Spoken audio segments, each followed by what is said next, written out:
علی بھائی اگلا سوال ہے، عموماً سلسلہ نقشبندیہ کے صوفیاء و مشائخ کی جانب سے ذکر قلبی یعنی دل میں ذکر خفی کی اہمیت پر بہت زور دیا جاتا ہے، بلکہ ان بزرگوں کا یہ بھی دعویٰ ہے کہ دل کا ذکر زبان کے ذکر کرنے سے افضل ہے، کیونکہ زبان سے ذکر کرنے میں ہر وقت ریاکاری کا اندیشہ بھی لگا رہتا ہے۔ قرآن و سنت کی روشنی میں ان صوفیاء و حضرات کا دعویٰ کہاں تک درست ہے؟ دیکھیں جی، پہلے تو میں پھکی والا جواب دیتا ہوں سٹارٹ ہی میں، تاکہ ان لوگوں کو اس بات کی سمجھ آ جائے۔ ہم نے تو جتنی ریاکاری کرتے ہوئے قلبی ذکر والوں کو دیکھا ہے، زبان والوں کو نہیں دیکھا۔ آپ المعروف داتا دربار چلے جائیں، جمعرات اور جمعے کی درمیانی رات کو، آپ گولڑا مزار پہ چلے جائیں، جمعرات اور جمعے کی درمیانی رات کو آپ کو کئی لوگ ملیں گے جنہوں نے حلقے لگائے ہوئے ہوں گے اور وہ ذکر قلبی کر رہے ہوں گے، اور یہ جو قمیض ہے نا ان کی، وہ بھی دل ایسے ایسے ہل رہا ہوگا، اور لوگ امپریس کر رہے ہوں گے کہ میرا قلب جاری ہوا ہے۔ اس کو کہتے ہیں قلب جاری۔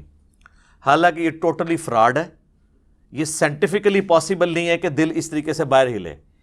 ان کو پتہ ہی نہیں ہے کہ اللہ نہ کرے ان کا بائی پاس ہو تو پھر ان کو پتہ چلے گا کہ دل ہوتا کدھر ہے۔ دل یہاں پہ نہیں ہوتا۔ دل یہ جو آپ کو گوشت کا لوتھڑا نظر آ رہا ہے، اس کے پیچھے بڑی مضبوط پسلیاں ہیں، ان کے پیچھے دل ہوتا ہے۔ صرف پسلی سے باہر دل نکلا ہے تو بندہ ہی مار جائے۔ وہ پسلی تو گرائنڈر چلا کے تو دل باہر نکالنا پڑتا ہے بائی پاس کے لیے۔ یہ جو ہل رہا ہوتا ہے نا، وہ گوشت، یہ مسل ہل رہے ہوتے ہیں۔ کئی لوگوں کو مسل کی تکلیف ہوتی ہے نا، تو بالکل آلموسٹ لگتا ہے کہ ہارٹ اٹیک ہو گیا۔ اگر آپ کو لیفٹ سائڈ پہ ہو، رائٹ پہ ہو تو پھر تو بندے کو صبر آ جاتا ہے کہ یار یہ مسل کی ہے۔ مسل کی تکلیف آلموسٹ جب وہ شدت میں ہوتی ہے، وہ لگتا ہے ہارٹ اٹیک کی، اور وہ مسلز میں ہو رہی ہوتی ہے۔ سردی کی وجہ سے ٹھنڈ لگ جائے کسی کو، وہ پھر ڈاکٹر چیک کرتے ہیں دل، وہ کہتے ہیں یہ تو مسل کی تکلیف ہے۔ وہ یہ جو اوپر والا گوشت کا جو لوتھڑا ہے نا، اس کو وہ پریکٹس کر کر کے نا اتنا کر لیتے ہیں، آپ بھی تھوڑی سی کریں تو ہو جائے گا، تو وہ ہلنا شروع کر دیتا ہے، اور لوگ یہ سمجھ رہتے ہیں ان کا دل جاری ہوا ہے۔ دل تو ادھر پہنچ ہی نہیں سکتا، وہ تو پسلیوں کے پیچھے ہوتا ہے۔ اتنا بڑا فراڈ ہے سائنٹیفکلی۔ ان کو کہ یار دکھائیں آپ، آج کل تو الٹرا ساؤنڈ ہو جاتا ہے، یہاں رکھ کے دیکھ لیں یہ دل ان کا باہر نکل کے دھڑک رہا ہے یا وہ گوشت کا لوتھڑا ہل رہا ہے۔ وہ آپ رائٹ سائڈ پہ پریکٹس کریں تو ادھر بھی ذکر کبھی جاری ہو سکتا ہے، ٹھیک ہے۔ ظاہر انہوں نے پریکٹس کی بھی ہوتی ہے، تو یہ ہوتا ہے ٹوٹلی فراڈ۔ زیادہ تر ریاکاری اس میں کر رہے ہوتے ہیں۔ باقی جو واقعی دل میں اللہ کو یاد رکھتے ہیں نا، وہ تو ایک معاملہ الگ ہے۔ بخاری اور مسلم دونوں میں حدیث ہے، نبی علیہ السلام نے فرمایا، اللہ تعالیٰ فرماتا ہے، حدیث قدسی ہے، میں اپنے بندے کے گمان کے قریب ہوں جیسا میرے بارے میں گمان کرے، لیکن کرتوت بھی ٹھیک ہوں۔ یہ نہیں کہ برے اعمال کر کے اچھا گمان رکھے، اچھے اعمال کرے اور پھر اچھا گمان رکھے کہ اس میں بھی مجھ سے کمزوری ہو گئی، اللہ کی رحمت سے، نبی صلی اللہ علیہ وآلہ وسلم کی شفاعت سے کمپنسیشن ہو جائے۔ پھر بخاری مسلم کی اس حدیث کے آگے الفاظ ہیں، اگر میرا بندہ مجھے دل میں یاد کرے تو میں اسے دل میں یاد کرتا ہوں، اگر وہ مجھے کسی مجلس میں یاد کرتا ہے تو میں اس سے بہتر مجلس، فرشتوں کی مجلس میں اسے یاد کرتا ہوں۔ قرآن میں بھی ہے نا، فَاذْكُرُونِي أَذْكُرْكُمْ، اے میرے بندو مجھے یاد کرو، میں بھی تمہیں یاد کروں گا، تمہارا چرچا کر دوں گا۔ وَرَفَعْنَا لَكَ ذِكْرَكَ، نبی علیہ السلام کے لیے ہوا ہے نا، اللہ کو یاد کیا ہے، پوری دنیا میں اللہ نے ان کا نام بلند کر دیا۔ صلاۃ بر محمد و آل محمد، اللہم صلی علی محمد و علی آل محمد۔ تو یہ سائنٹیفکلی یہ بالکل غلط ہو رہا ہوتا ہے، یہ لوگ بڑے امپریس ہو رہے ہوتے ہیں، کرنٹ شاہ اور آپ کو اس قسم کے کئی لوگ مل رہے ہوتے ہیں۔ آپ بنیادی اصطلاحات سمجھ لیں، ایک ہوتا ہے ذکر بالجہر، عربی میں کہتے ہیں بلند آواز سے ذکر کرنے کو۔ ہم دیکھیں نا، یہ ہم کہتے ہیں مغرب، عشاء اور فجر کی نمازیں جہری نمازیں ہیں، ان میں بلند آواز سے قرات ہو رہی ہوتی ہے۔ اور ظہر اثر کو ہم کیا کہتے ہیں؟ سری نمازیں، یہ سرن ذکر اس میں ہو رہا ہوتا ہے۔ تو ایک ہے ذکر بالجہر، اونچی آواز سے ذکر کرنا، اس کے مقابلے پہ ہے ایک ذکر خفی، آہستہ آواز کے اندر کرنا۔ اس کی بھی پھر دو قسمیں ہیں۔ ذکر خفی میں ایک ذکر قلبی ہے کہ جس میں آپ زبان نہیں استعمال کرتے، دل میں اللہ کو یاد کرتے ہیں، اور انسان پہ جب بہت مشکل وقت آتا ہے نا، اس وقت زبان بھی پھر ساتھ چھوڑ جاتی ہے، پھر اندر سے آواز نکل رہی ہوتی ہے، وہ ذکر خفی ہے، اس میں اللہ کی طرف متوجہ ہونا۔ اور ایک ذکر خفی کی فارم ہے سرن، یعنی زبان سے آواز بلند نہ ہو، بس اتنی ہو کہ اپنے کان خود سن رہے ہوں، کسی کو آپ نہ سنا رہے ہوں۔ یہ جو ذکر خفی ہے نا، یہ تو ہم پہ فرض ہے، اس کے بغیر نہ آپ کی نماز ہونی ہے اگر آپ کے اپنے کان نہیں سن رہے۔ ہاں باہر کوئی اونچی آواز ہے اور اس کی وجہ سے نہیں سن رہے، آپ اندازے سے پھر پڑھیں گے کہ وہ بند ہو جائے تو آپ سننا شروع کر دیتے ہیں۔ بعض لوگ تو اتنی اونچی نماز پڑھتے ہیں ساتھ والے بھی سن رہے ہوتے ہیں، وہ کہتے ہیں کانوں تک پہنچانا ہے۔ کانوں تک آپ نے یوں نکال کے نہیں پہنچانا، اندر سے اپنے کانوں تک پہنچانا ہے، آپ کو خود پتہ چل رہا ہو کہ آپ کیا پڑھ رہے ہیں، اس میں آپ کی زبان بھی ہل رہی ہے، آپ سن بھی رہے ہیں۔ شریعت کے جتنے احکامات ہیں نا، میجورٹی خفی ذکر کے ساتھ ہیں، لیکن زبان اور ہونٹوں کے ساتھ۔ نماز جہری نمازوں میں بھی آپ دیکھ لیں 17 رکھتے ہیں نا، 2 فجر، 4 ظہر، 4 عصر، 3 مغرب، 4 عشاء، 17 میں سے 11 جو ہے نا وہ آہستہ آواز میں، 6 بلند آواز سے، اور سنت نوافل تو سارے کے سارے ہی آہستہ آواز کے اندر ہے۔ نکاح اور طلاق اس میں بھی آپ نے زبان سے کرنا ہے ورنہ ہوگے نہیں۔ قسم اٹھانا اس کا تعلق بھی زبان کے ساتھ ہے۔ جانور قربانی کے لیے کرنا، یہ بھی اگر آپ زبان سے نہیں کریں گے جانور قربانی نہیں ہوگا۔ اللہ کا ذکر اگر آپ نے زبان سے نہیں کرنا، تو ہماری ہر چیز زبان ہونٹوں کے ساتھ جڑی ہوئی ہے۔ باقی یہ بات ان کی پارشلی درست ہے کہ اللہ تعالیٰ کو بہت بلند آواز کے ساتھ چیخنا اور ذکر کرنا ہے، جس طرح وہ دھاڑ رہے ہوتے ہیں اللہ کی۔ ہم بھی جب تھے دعوت اسلامی میں کرتے تھے، اور اس میں لوگ پھر وہ بے ہوش بھی ہو رہے ہوتے ہیں، کہتے ہیں وجد طاری ہو گیا۔ وہ وجد جو طاری ہوتا ہے نا، آپ چھوٹی سی سوئی ان کو مارے نا سارا وجد نکل جائے گا۔ اکثر فراڈی ہوتے ہیں، تو وہ آپ نعت کو چھوڑ دیں، ذکر کو چھوڑ دیں، آپ ویسے ہی آپ دیکھیں یہ لوگوں کو عشقی اقوالیوں کے اوپر بھی حال پڑ جاتا ہے۔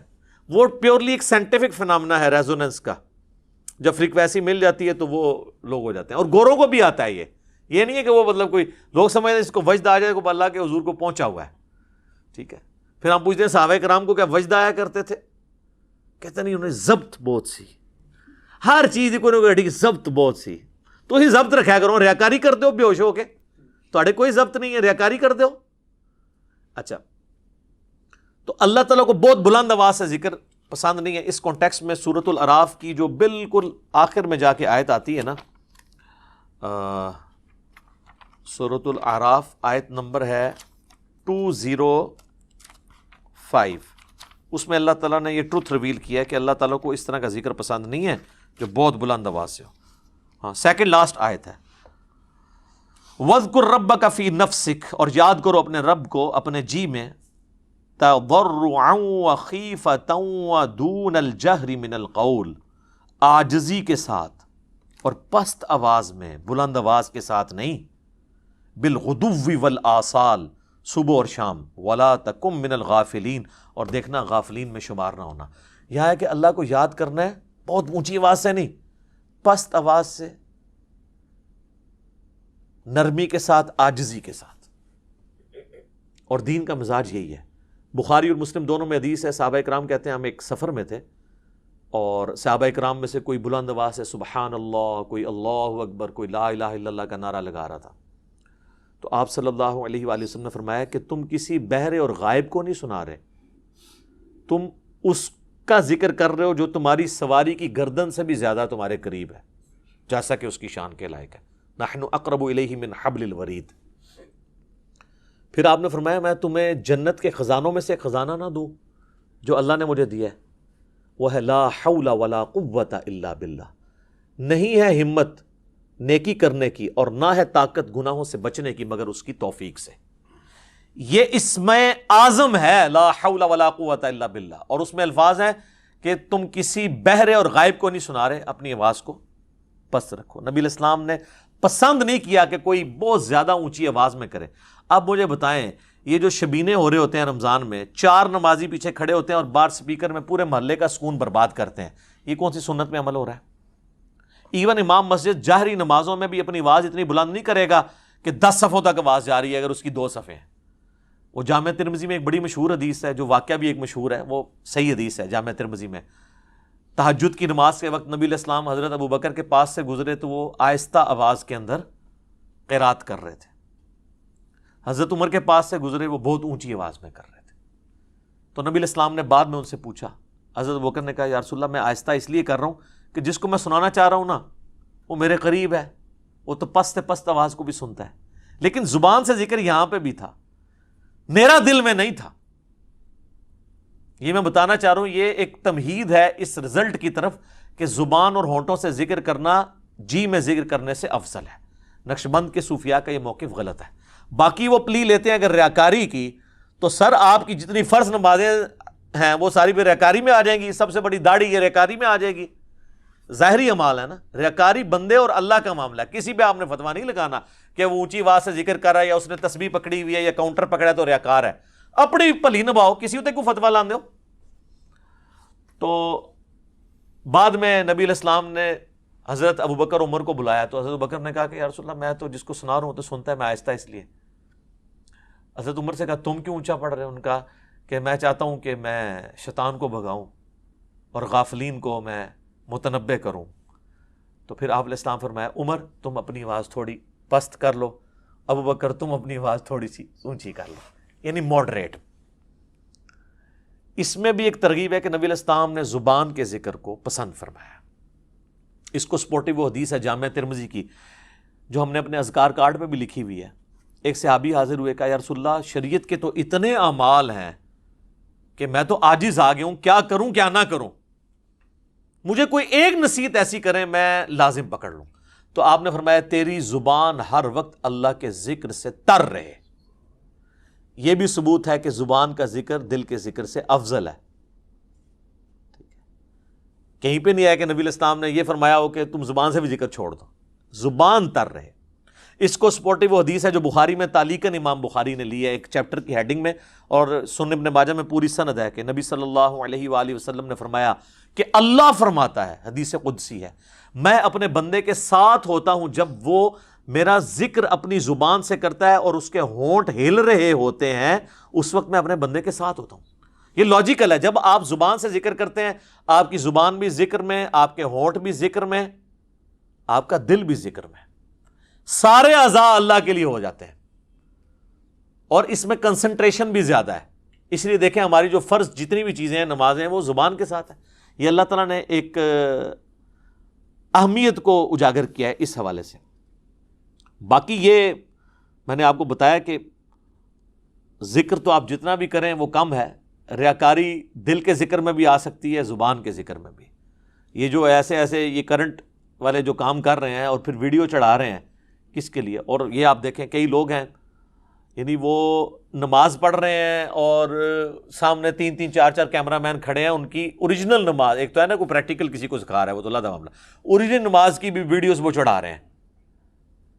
تو وہ میں تو کہتا ہوں اس سے پہلے انسان کو بہت آ جائے کہ وہ اپنی نماز کی ویڈیو لوگوں میں چڑھا رہا ہو، بشرطے کہ سکھانے کے لیے ہو تو ایک ریکارڈنگ کرائے نا۔ اب وہ جناب لائیو چینل پہ بیٹھے ہوئے ہیں، نماز جی حضرت صاحب نماز پڑھ رہے ہیں جی، پڑھ لو حضرت صاحب نماز تسی، اور انہاں دی نماز پڑھ رہے ہو۔ یہ ہے ریاکاری، یہ ہے دکھلاوا۔ تو اس طرح کی تو چیزیں ظاہر ہے مار دی جائیں گی منہ کے اوپر۔ وہ تو صحیح مسلم میں بڑی دردناک حدیث ہے کہ قیامت والے دن ایک عالم کو، ایک سخی کو، ایک شہید کو اللہ تعالیٰ بلائے گا اور سب کو اپنی نعمتیں گنوائے گا۔ شہید سے کہے گا ہاں بھائی تو نے میرے لیے کیا کیا؟ کہے گا یا اللہ جان ہی دے دی، اور کیا کرتا، اس سے بڑا کیا؟ اللہ تعالیٰ فرمائے گا اس لیے دی کہ تاکہ لوگ تجھے کہیں کہ بڑا بہادر تھا، تو دنیا میں تیری بڑی تعریف ہوئی ہے، تجھے اجر مل چکا، اوندا منہ کر کے دوزخ میں ڈال دیا جائے گا۔ وَلِعَاذُ بِاللَّهِ تعالیٰ اللہم اجرنا من النار۔ عالم کو بلایا جائے گا کہ تجھے قرآن کا علم دیا گا، تو نے کیا کیا؟ کہے گا یا اللہ میں لوگوں کو قرآن سکھاتا تھا، میں نے اس کی دعوت عام کی۔ اللہ فرمائے گا اس لیے کی کہ لوگ تجھے بڑا قاری کہیں، تیری دنیا میں بڑی عزت ہوئی، تیرے اشتہار جب لگتے تھے تو آگے پیچھے دمیں لگی ہوتی تھی، یادگار اسلاف، ہاں جی، استاذ العلماء، مفسر قرآن، تو دنیا میں تیری بڑی عزت افزائی ہو چکی ہے، میرے ہاں کوئی نہیں ہے اجر، تو نے لوگوں کے لیے کیا؟ اوندا منہ کر کے دوزخ میں۔ سخی کو بلایا جائے گا، وہ کہے گا یا اللہ مجھے جو موقع ملا تیری راہ میں خرچ کرنے کا، میں نے کوئی موقع جانے نہیں دیا۔ اللہ فرمائے گا اس لیے کیا کہ لوگ تجھے کہیں بڑا سخی ہے، اس کے دسترخوان چلتے تھے، یہ مسجدیں بنواتا تھا۔ یہ میں آج کی ڈیٹ میں بات کر رہا ہوں۔ تو دنیا میں تیری تعریف ہو چکی، اوندا منہ کر کے دوزخ میں ڈال دیا جائے گا۔ حتیٰ کہ مسند احمد میں حدیث ہے، نبی علیہ السلام فرمایا جس نے دکھلاوے کے لیے نماز پڑھی اس نے شرک کر دیا۔ پڑھی اللہ کی ہے، مخلوق شریک ہوگی، شرک ہو گیا، شرک خفی۔ جس نے دکھلاوے کے لیے روزہ رکھا اس نے شرک کیا، جس نے دکھلاوے کے لیے صدقہ کیا اس نے شرک کیا۔ ریاکاری والا معاملہ یہ یاد رکھیے گا، آپ کسی پہ فتویٰ نہیں لگائیں گے، اپنے اوپر ضرور لگائیں. آپ کسی کے اوپر فتویٰ نہیں لگا سکتے کہ ریاکاری کر رہا ہے. اپنے آپ کو ہم ہمیشہ سامنے رکھیں گے. سنن ابی داؤد میں حدیث ہے جس نے دنیا میں مشہوری کا لباس پہنا قیامت والے دن اللہ اسے ذلت کا لباس پہنائے گا. اب یہ جو زرق برق لباس پہن کے عجیب و غریب کلر کی پگڑیاں پہن کے آتے ہیں ان کو خود سوچنا چاہیے کہ ہم اس لیے آ رہے ہیں کہ لوگ ہمیں کہیں, یا ہم اپنی پگڑی کے اوپر اتنا بڑا یہاں نالین کا بیج یا پھول اس لیے لگا رہے ہیں کہ ہم لوگوں میں ڈومیننٹ ہو جائیں کہ ان کا بڑا لیڈر یہ ہے. وہ خود اپنے اوپر سوچے, ہم نہیں فتویٰ لگاتے. اس کے اگینسٹ جامع ترمذی میں حدیث ہے جس نے استطاعت کے باوجود اچھا لباس ترک کر دیا, یہ نہیں ہے کہ وہ گندا پہن لیا, بہت خرچہ نہیں کیا, قیامت والے دن اللہ تعالیٰ پبلکلی اسے جنت کا حلہ پہنائے گا کہ اس بندے نے دنیا میں میری خاطر عاجزی اختیار کی تھی. نبی الاسلام کی تو پوری زندگی عاجزی کے ساتھ ہے. تو ریاکاری کا فتویٰ ہم کسی کے اوپر نہیں لگائیں گے, اپنے اوپر تو خود بندے کو دیکھنا چاہیے نا وہ کس طرف جا رہا ہے. تو ذکر خفی میں بھی ریاکاری ہو سکتی ہے اور ذکر بالجہر میں بھی ہو سکتی ہے, یہ تو ڈیپینڈ کرتا ہے. اب کئی لوگ ہیں وہ مطلب اپنی نیکیوں کی داستان اس طرح سنا رہے ہوتے ہیں, میری تو جناب 10 سال تو روٹین ہے 3 بجے اٹھنا, 10 سال دے 3 بجے ختم. وہ حضرت سفیان ثوری رحمہ اللہ کے بارے میں مشہور ہے, محدث بھی ہیں اور ایسے محدث ہیں جنہیں صوفیاء بھی مانتے ہیں. کسی کے گھر مہمان گئے تو اس نے کھانا پیش کیا تو اس میں نمک کم تھا, تو انہوں نے کہا کہ تھوڑا سا نمک لے آؤ. تو اس نے اپنی بیوی کو آواز دی کہ جب میں 30 دفعہ حج کے لیے گیا تھا نا, تو جو حرم سے میں نمک لے کے آیا تھا نا وہ حضرت صاحب کو پیش کرنا ہے. تو سفیان ثوری نے فرمایا اس نے ایک جملے میں اپنے 3 حج فارغ کر دیے ہیں. 3 ہی فارغ ہو گئے نا. اس نے کہا 30 دفعہ, یہ نہیں بتایا میں نے 3 حج کیے ہوئے. حسن بصری تابعی کہتے ہیں کہ صحابہ کرام اپنی نیکیوں کو اس طرح چھپایا کرتے تھے جس طرح اپنے گناہوں کو تم چھپاتے ہو, کیونکہ اللہ تعالیٰ تو دل کو دیکھنا نا. مسلم شریف کی حدیث ہے کہ اللہ تعالیٰ تمہارے شکلوں اور مال کو نہیں دیکھتا, دلوں اور اعمال کو دیکھتا ہے. اور مسلم شریف میں حدیث ہے گناہ وہ جو تیرے دل میں کھٹکے اور تو ڈرے کہ لوگوں کو نہ پتہ چل جائے. یہی کیفیت نیکیوں کے لیے ہونا تو پھر نیکیاں سنبھلی رہتی ہیں, ادروائز تو پھر نیکیاں ضائع ہوں گی. جس طرح یہ لوگ کر رہے ہوتے ہیں, بڑے بڑے جبے کبے پہن کے بیٹھے ہوتے ہیں, اور اس میں بہرحال یہ کہ ہم ان کو یہ ترغیب دلائیں گے کہ آپ اپنے آپ کو خود دیکھیں. ہم نہیں کہتے آپ ریاکار ہیں, ٹھیک ہے. آپ نے اگر وہ ایک منار پاکستان جتنی ٹوپی اوپر پہنی ہوئی ہے, ہم نہیں کہتے کہ آپ ریاکاری کر رہے ہیں, لیکن آپ کم از کم خود اپنے آپ کو دیکھیں کہ آپ کے دل میں کوئی ایسا خیال تو نہیں آتا. ویسے تو کہہ دیتے ہیں جی بڑی عاجزی ہے جی, لیکن کسی مجلس میں چلے جائیں کوئی استقبال کے لیے کھڑا نہ ہو تو ان کے دل میں آتا ہے. تو جامع ترمذی میں حدیث ہے کہ جس شخص کی یہ خواہش ہو کہ لوگ اس کے سامنے احتراماً کھڑے رہیں, وہ اپنا مقام دوزخ میں دیکھ لے. کتنا کریٹیکل معاملہ ہے. تو یہ خواہش نہیں دل میں پیدا ہونی چاہیے. اور جامع ترمذی میں حدیث ہے, انس ابن مالک کہتے ہیں ہم میں وہ شخصیت تھی جو ہمیں ہر چیز سے بڑھ کر محبوب تھی, لیکن جب وہ ہم میں آتے تھے ہم ان کے استقبال کے لیے کھڑے نہیں ہوتے تھے, کیونکہ ہمیں پتا تھا وہ اس سے ناراض ہوتے ہیں, اور وہ اللہ کے رسول تھے صلی اللہ علیہ وآلہ وسلم. صلاۃ بر محمد وآل محمد, اللہم صلی علی محمد وعلی آل محمد واصحابہ اجمعین الی یوم الدین. تو ذکر آپ زبان سے کریں, یہ افضل ذکر ہے. بخاری مسلم میں حدیث ہے اللہ کا ذکر کرنے والا گویا کہ زندہ کی مثل ہے, ذکر نہ کرنے والا مردہ کی مثل ہے. اور سورۃ الرعد کی آیت نمبر 28 ہے, الا بذکر اللہ تطمئن القلوب, آگاہ ہو جاؤ بے شک اللہ کے ذکر میں دلوں کا سکون ہے. اور ذکر وہ ہوں گے جو نبی الاسلام نے تعلیم فرمایا ہے, بابوں نے نہیں سر, کتابوں میں جو آئے ہیں.